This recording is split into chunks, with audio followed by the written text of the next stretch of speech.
Last weekend, my wife Lori and I took our daughter Gray to New York City so that Gray could participate in a girls' chorister course at St. Thomas Church, right in Midtown Manhattan. Well, on Wednesday, Lori and I began what I assumed would be an easy flight back to Lexington. It was not easy, said the narrator. We got to JFK Airport on Wednesday at 9 a.m.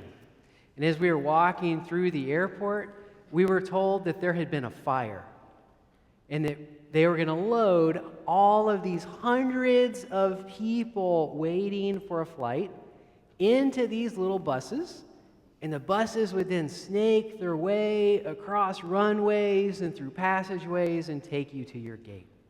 So we waited in line, were jammed on a bus, went through those passageways and runways, and then sat on the tarmac, waiting for all the other buses to unload their people.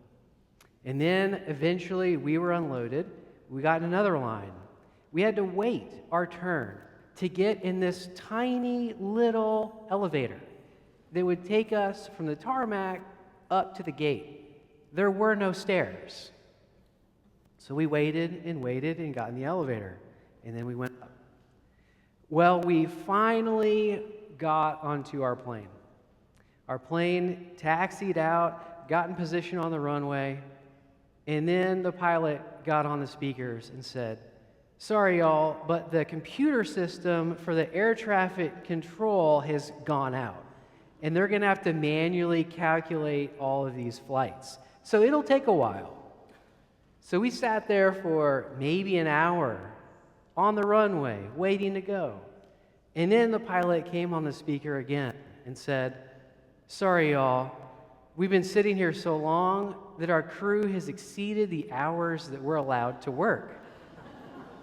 So they turned the plane around, went back to the gate. We had to get off the plane, go to a different gate, different plane. Well, we got to our gate, and every 15 minutes, I got a message on my phone saying that our flight had been delayed by another 15 minutes. That happened for about 4 hours.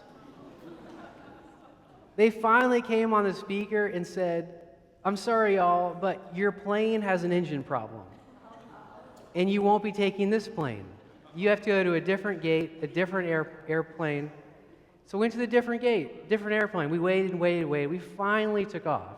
But by this point, we had missed every connection that was available to get back to Lexington. We landed at the Charlotte airport, not knowing when we were going to get back. So we landed in the middle of the night after the Charlotte airport had closed. So Lori and I went outside to try to take a taxi to a hotel to spend the night so we could then come back the next day and try to find a way home. When we went out of the airport, we saw that there were thousands of people just like us waiting for a taxi to get to a hotel. So we figured by the time we made it through that enormous line, we'd have to just turn right back around and come back to the airport. So we decided to just sleep at the airport.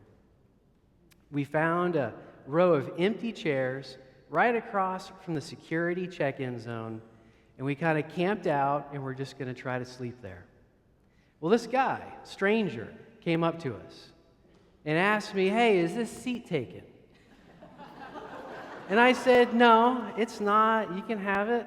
And so he sat down and he started chatting with us, telling us that he was a motivational speaker. Now look, it was 1 a.m.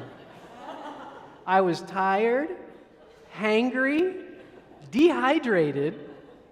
I didn't want to talk to anyone, much less some random stranger at an airport, and even worse, who was a motivational speaker.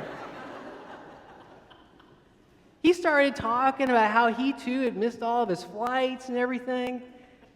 And I responded by saying how frustrating all this situation was. And he responded by saying, it's really not that bad. And really nothing is all that bad.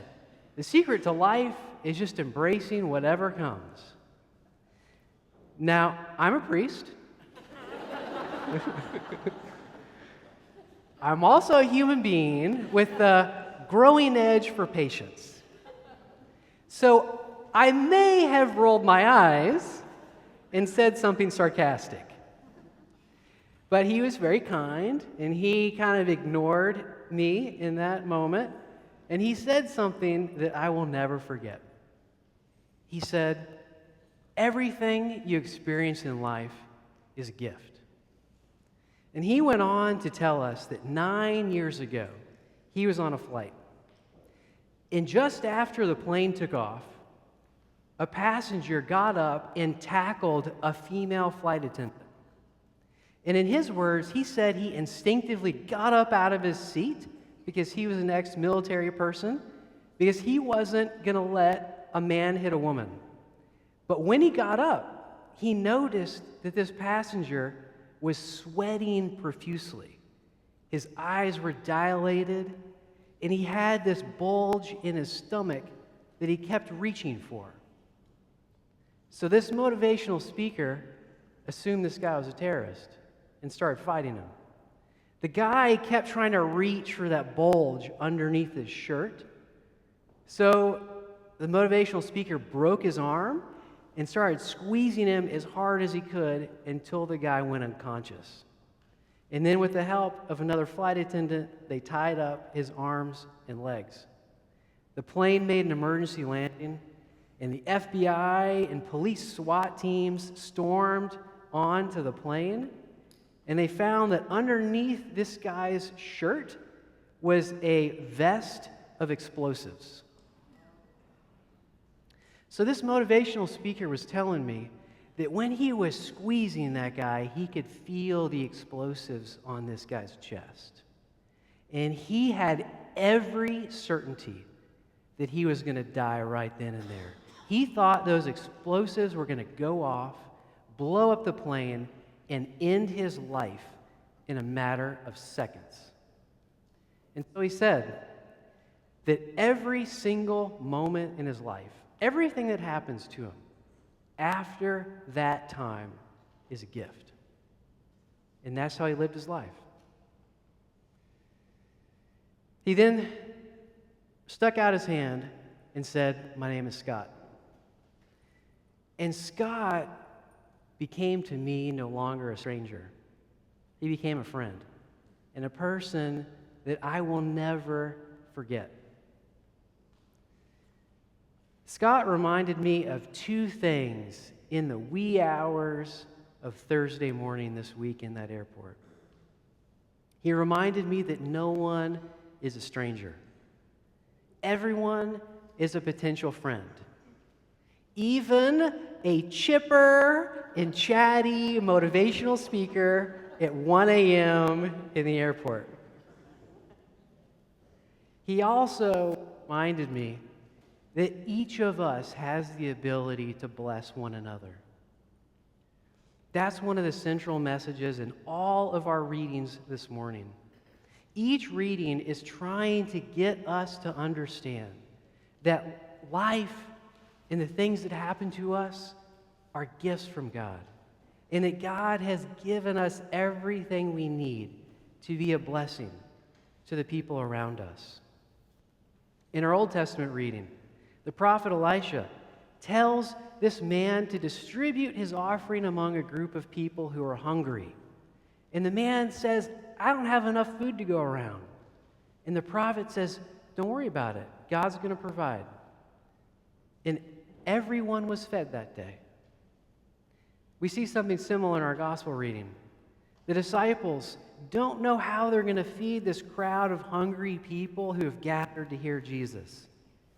And Jesus tells them, "Don't worry about it. God will provide for us." And everyone was fed that day. In the letter to the Ephesians, we are encouraged to be rooted and grounded in God's love, because through God's love, God can accomplish things that we can't even imagine.